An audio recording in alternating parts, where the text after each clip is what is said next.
Welcome to Betrayal Trauma Recovery. I'm Anne. It's summer, and I remember being so excited, thinking my marriage would improve as we spent quality time together on that road trip or family reunion. If you end up having the same experience I did, where vacations left me feeling more hopeless and scared because I found out on one of those trips that my husband was using explicit material and lying to me about it. We're here for you every day, all summer long. You don't have to schedule an appointment or wait. You can hop on one of our daily group sessions from anywhere. We're an empathetic team of betrayal trauma professionals, and we can help you right away. Our daily group session support is the safest space for women to focus on their healing without fear of being traumatized by a therapist or clergy who might seem to think that you're part of the problem. You're not, and you're not alone. If you're ready to join a community of women who truly understand, check out our group session schedule at btr.org/group. We'd love to see you today. And if this podcast has been helpful to you, subscribing and leaving a 5-star review is the best way to help other women find it. Follow on Apple Podcasts or Spotify. Together we can reach every woman who needs to hear this. It's just me today. Even though this podcast is interfaith and interparadigm, many of you who listen are Christian. If you are not Christian, this episode will still help you, and these principles will apply. Yes, it is what Jesus said about abuse, but it's also one of the strategies from the Living Free workshop, and I'm going to go into detail about it. In the Living Free workshop, it is all secular. It's just the strategies themselves without any background information in terms of how I discovered it. So what does Jesus say about abuse? We're going to look at some scriptures that abusers have used to spiritually abuse victims so that they can exploit them. The first one is Matthew 5:25. It's part of the Sermon on the Mount. And Jesus says, "Agree with thine adversary quickly, whilst thou art in the way with him, lest at any time the adversary deliver thee unto the judge, and the judge deliver thee unto the officer, and thou shalt be cast into prison." In the scripture, he's talking about someone who wants to do you harm. They want to imprison you. When it comes to abusers, they want to oppress you, and they're going to say things to manipulate you. So Jesus says that we should agree with our adversary quickly, and this is the best way to deal with a dangerous person in a strategic way. So here's an example of agreeing with an adversary quickly and how it can protect you. I was at a singles event and there was a man who wanted me to talk to him, and I was not into it at all because he was like 30 years older than me, and no. And as I was like brushing him off, he said, "You really push men away. Men aren't going to like that." And I remembered what Jesus said about agreeing with my adversary quickly. So I said, "Yeah, cool." Basically, like, yeah, I do push men away. Great. Instead of doing what he wanted me to do, which was stop and say, "Oh, well, of course I don't want to push men away. Like, I will talk to you because I'm polite." I was like, yeah, I push men away. Mission accomplished. When it's a husband, he's going to say things like, "You don't care. You don't love me. You won't have sex with me. You won't meet my needs. You don't respect me." The "you don't respect me" is the most common abuser statement there is. And instead of trying to prove that you do respect him or explain to him why you don't respect him, think about this strategy that Christ taught us. Agree with thine adversary quickly. You could say, "Oh, yeah, maybe I don't. Huh." And then you always need to follow up with an exit strategy. That's the quickly part. You agree with them immediately and then exit.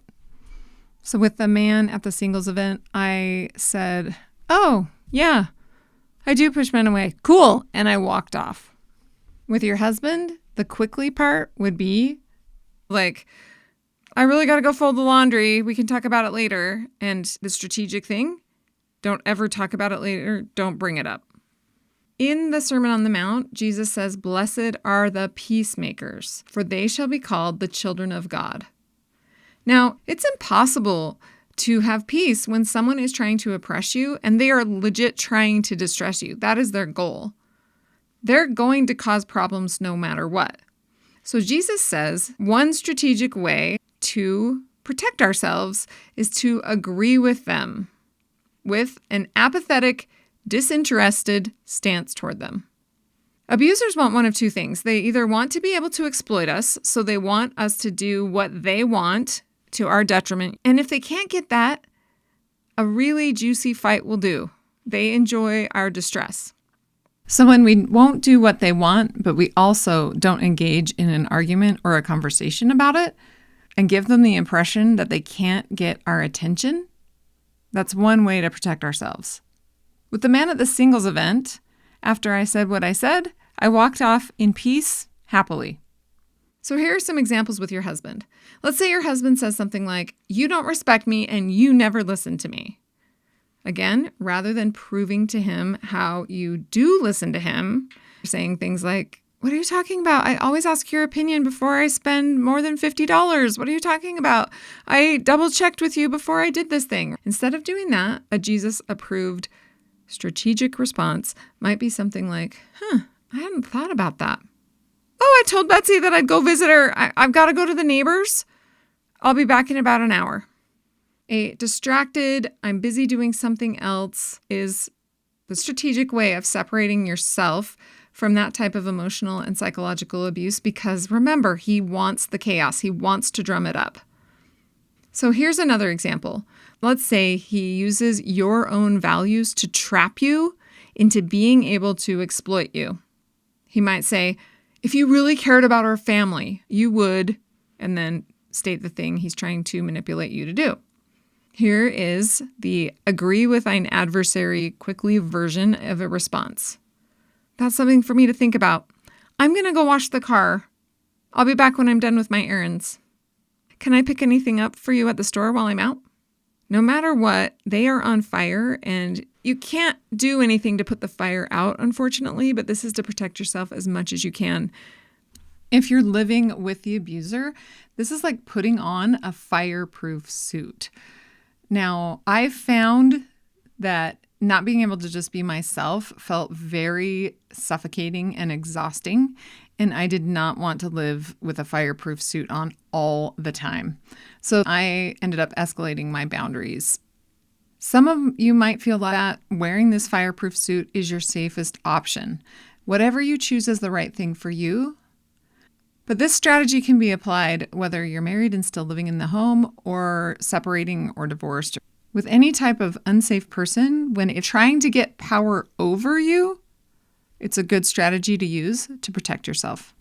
Jesus is asking us to agree with our adversary quickly or to be a peacemaker for our own safety. It's not to benefit him whatsoever. You don't have to actually agree with him to agree with an adversary. I need to think about that. You have a point. Will give you enough space to determine what level of safety you actually have. Then you can evolve and try again, just like the Living Free strategies teach. Those of you who have enrolled in the Living Free workshop, you'll know exactly what I'm talking about because this is one of the principles in there. Again, in the Living Free workshop itself, I don't teach this with scriptures at all. It's in a completely secular context. There is like an appendix at the back, though, if you're interested in my personal scripture study and where I came up with some of these strategies. I wanted to hit on that strategy. I'd love to know what you think about it. Go to this episode on the website, btr.org. Type "What does Jesus say about abuse?" into the search bar. You'll find this episode. You can scroll to the bottom.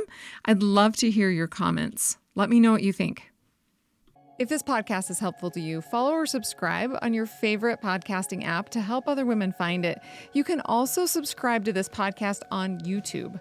While you're there, comment, give it a 5-star rating. That'll help bump us up in the algorithm. Thank you to those of you who have subscribed on YouTube or other places and commented and given us 5-star reviews, because that's the number one way to get the word out to other women about this. If you've already purchased a copy of my book, Trauma Mama Husband Drama, from Amazon, please circle back and give it a 5-star rating. A lot of women are searching for books to figure out what to do about their husband, and rating Trauma Mama on Amazon will help them find this podcast, which is free to everyone. And of course, your generous donations keep this podcast going. Go to btr.org, scroll to the bottom, and click on Support the Podcast. And until next week, stay safe out there.